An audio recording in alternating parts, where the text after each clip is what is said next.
युद्ध से जुड़ी हुई बड़ी खबर सामने आ रही है।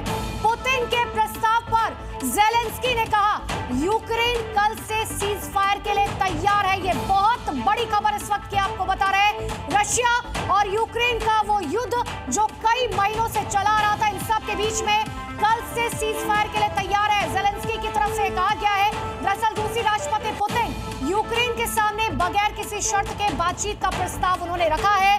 यूक्रेन के साथ होने वाली बातचीत 15 मई को इस्तांबुल में होगी और रूस के इस प्रस्ताव से 2022 से जो युद्ध शुरू हुआ था, जिसको तकरीबन 2.5 साल का वक्त बीत चुका है, अब खत्म होने की कगार पर दिखाई दे रहा है। और इसमें अमेरिका का रोल सबसे बड़ा हो जाता है, क्योंकि डोनाल्ड ट्रंप जब से राष्ट्रपति बने हैं लगातार वो कहते हुए आए हैं कि अब शांति समझौते की बात होनी चाहिए। 2022 के बाद से लगातार ये युद्ध चल रहा है, कई महीने बीत चुके हैं, लोगों को इससे दिक्कतें हो रही है। और दो तस्वीरें आप देख लीजिए। सवाल ये उठ रहा है कि क्या अब मध्यस्थता के बाद, क्योंकि अमेरिका ने मध्यस्थता दिखाई थी, लगातार बैठकें चली थी, और इसके बाद अब ज़ेलेंस्की ने साफ तौर पर कह दिया है कि कल से सीज फायर के लिए हम तैयार हैं। शिवांगी मेरे साथ लगातार बनी हुई है। शिवांगी, अगर अमेरिका की बात करें, सुपर पावर तो उसे माना ही जाता है, लेकिन मध्यस्थता के तौर पर एक तरफ हमने देखा इंडिया पाकिस्तान, तो दूसरी तरफ रशिया यूक्रेन का वो युद्ध जो सालों साल से चलता आ रहा है। अब ज़ेलेंस्की साफ तौर पर कह रहे हैं कल से हम सीज फायर के लिए तैयार हैं। बहुत बड़ा बयान है ज़ेलेंस्की का अब तक का।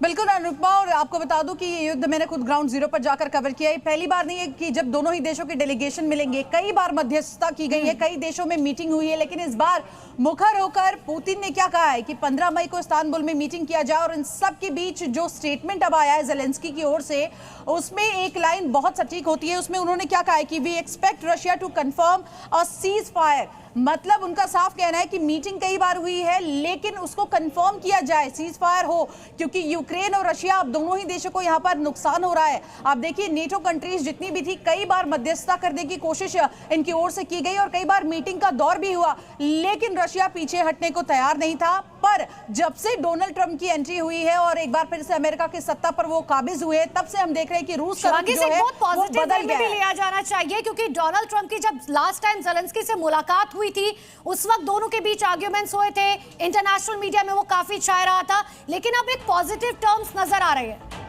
साफ तौर पर देखिए, वोलोदिमीर ज़ेलेंस्की और डोनाल्ड ट्रंप के साथ जो मीटिंग हुई थी, उसकी तस्वीरें दुनिया ने देखी और लोगों को लगा था कि यूक्रेन के साथ रिश्ते कहीं ना कहीं यूएस के खराब होंगे। यूएस जो उनको मिलिट्री कहीं ना कहीं मदद पहुंचा रहा था या उनके सैनिकों को जो ट्रेन कर रहा था, उसमें कमी आएगी, लेकिन ऐसा बिल्कुल भी नजर नहीं आ रहा है, क्योंकि वोलोदिमीर ज़ेलेंस्की मुखर होकर अपने देश के लिए, अपने देशवासियों के लिए हर मंच से वो आवाज उठाते रहे। और कहीं ना कहीं अब देखिए व्लादिमीर पुतिन को भी झुकना पड़ रहा है और ये मीटिंग करनी पड़ रही है। और सभी की नजरें हैं 15 मई इस्तांबुल में जो ये मीटिंग होगी, क्योंकि कहा यही जा रहा है कि मध्यस्थता के बाद ये मीटिंग होगी और हो सकता है कि वहीं से दोनों देशों के जो नेता है या जो भी डेलीगेशन का हिस्सा है वो इस बात को वहां से कह दे कि अब सीज फायर हो गया है। तो इंतजार करना होगा, लेकिन ज़ेलेंस्की का बयान अपने आप में अब देखिए अंतर्राष्ट्रीय मंच पर है और इस बार वो कह रहे हैं कि कम से कम कंफर्म करिए, क्योंकि सीज फायर की बात तो कई बार हो चुकी है, लेकिन रशिया की ओर से अटैक किया जा रहा था और यूक्रेन की ओर से भी बार बार जवाबी कार्रवाई की जा रही थी। लेकिन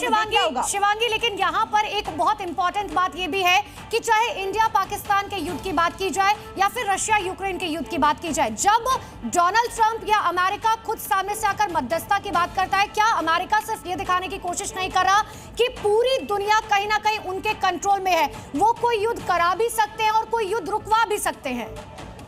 देखिए अनुपमा, इसमें मेरी राय थोड़ी अलग है, क्योंकि रशिया यूक्रेन का जो युद्ध है वो बहुत अलग है, भारत पाकिस्तान का जो युद्ध है वो बहुत ही अलग है, ज्योग्राफी अलग है, देश अलग है, लोग अलग है, भाषा अलग है, युद्ध का जो तरीका है वो भी अलग है, क्योंकि वहां दो देश जो है वो लड़ रहे हैं, एक तरीका है। लेकिन भारत में आप देखिए पाकिस्तान क्या करता है, डीजीएमओ को कॉल करता है, उसके बाद बातचीत होती है, उसके बाद कहता है कि सीज फायर करेंगे और उसके बाद उसका उल्लंघन कर देता है।